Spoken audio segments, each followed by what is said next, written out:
Perdidos na Estante.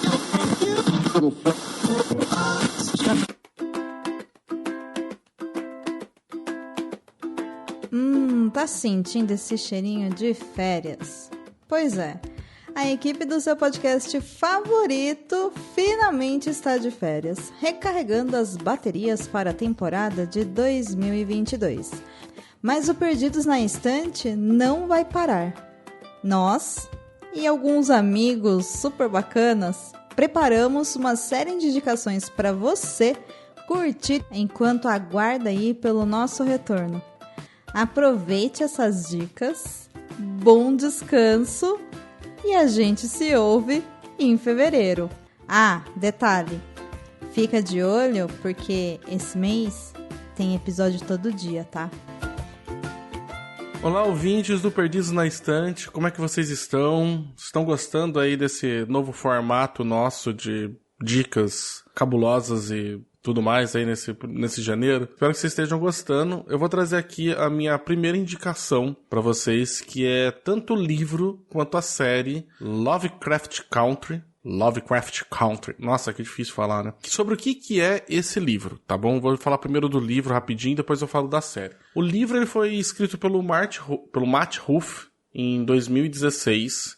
E ele é um livro que ele faz uma releitura dos contos do H.P. Lovecraft, que foi um dos grandes expoentes do terror, assim, alienígena, né? Tipo, ele cria até esse termo do horror Lovecraftiano, né? Que seria esse horror dessas coisas, desses monstros inomináveis, impossíveis de descrever e, sabe, e tudo mais. Ao mesmo tempo que foi um dos maiores racistas que a gente já teve na literatura, sabe? Assim, uma pessoa horrível, o H.P. Lovecraft. E a ideia do próprio Matt Ruff foi o quê? Foi mesclar essas duas coisas, fazer uma reescritura, né? Uma revisitação, né? Uma releitura dos contos do Lovecraft, mas dessa vez protagonizados por personagens negros e que também trazendo junto, na verdade, o horror que foi o racismo e o apartheid que ocorreu nos Estados Unidos. O livro se passa em 1955, quando ainda existia a segregação racial, né, nos Estados Unidos, ou próximo, acho que de terminar ela, agora não me lembro exatamente, né, acho que ainda existia ainda. Ele vai contar, na verdade, o livro, ele é uma série de contos, ele é uma antologia. Você consegue os contos têm até alguma coisa a ver um com os outros, você consegue estabelecer ligações, ao mesmo tempo que a grande maioria deles você conseguiria ler até sozinho. Você vê que existe, assim, um personagem de um conto que participa de outro, uma pessoa que é citada em outro, mas assim, de modo geral existe, nos todos os contos existe esses personagens negros passando por situações de racismo e de violência por conta da sua cor de pele, que ao mesmo tempo que eles enfrentam esses demônios, esses seres alienígenas de outra dimensão que são do mundo do Lovecraft. Então você tem uma mistura dessas duas coisas. Como uma linha assim central, assim, que a gente podia ser um conduíte que tem entre os contos, tem essa questão dessa grande organização que são os Filhos de Adão, que são tipo uma seita secreta, que é outra coisa que também tem muito no Lovecraft, uma seita secreta que acaba conseguindo adquirir até alguns poderes mágicos em rituais profanos para esses deuses antigos, né, deuses alienígenas. E de uma certa forma eles querem fazer um grande ritual para adquirir poder e vida eterna. E aí você tem... Esse fica meio que o fio condutor, que é essa coisa chamada Filhos de Adão, né? Então ela é bem interessante.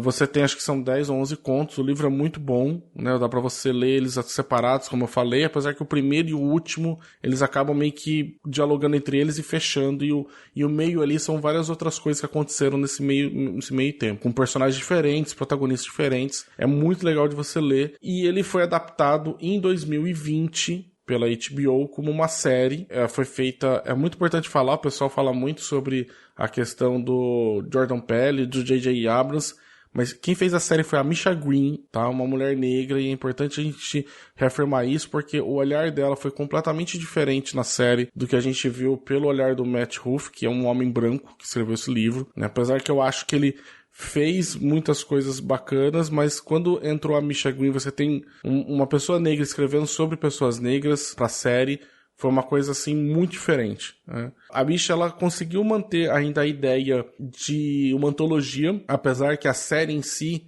na história, na narrativa, ela criou uma série continuada. Então você tem os episódios todos numa sequência, né, tipo, contando essa história. Eles não dá pra você ver eles soltos. Mas a parte de antologia que ela trouxe foi o quê? Foi trazer como cada episódio, ela colocava uma estética de filme de terror que a gente...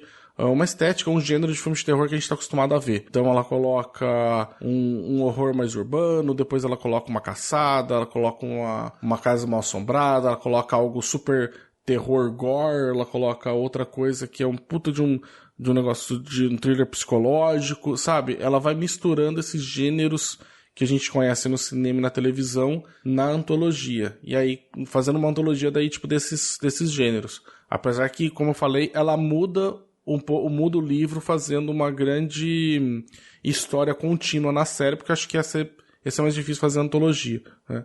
Ela faz algumas mudanças no livro, que eu acho muito interessante, né?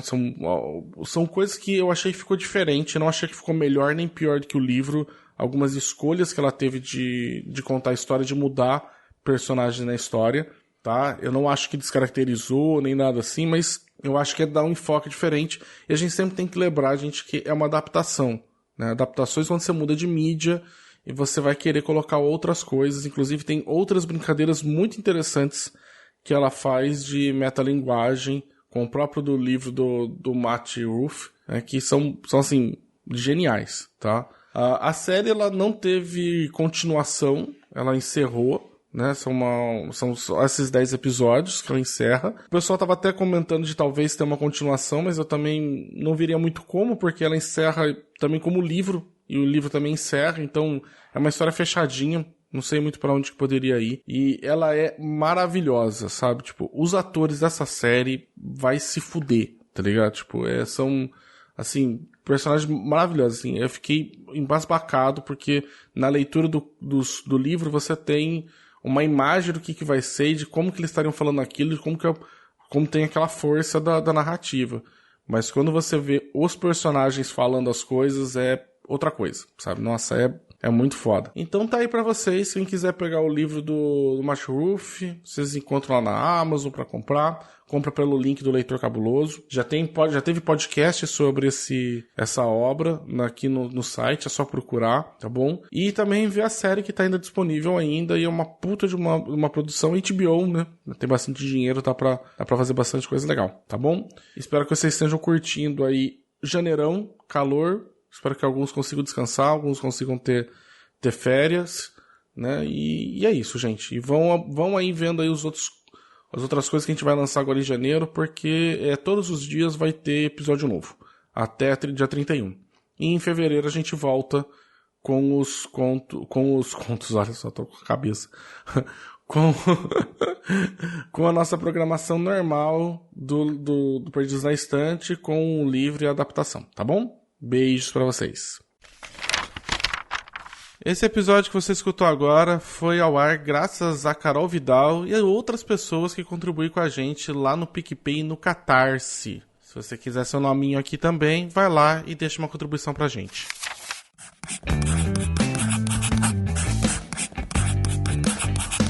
Esse podcast faz parte do site Leitor Cabuloso. Conheça nossos conteúdos em www.leitorcabuloso.com.br.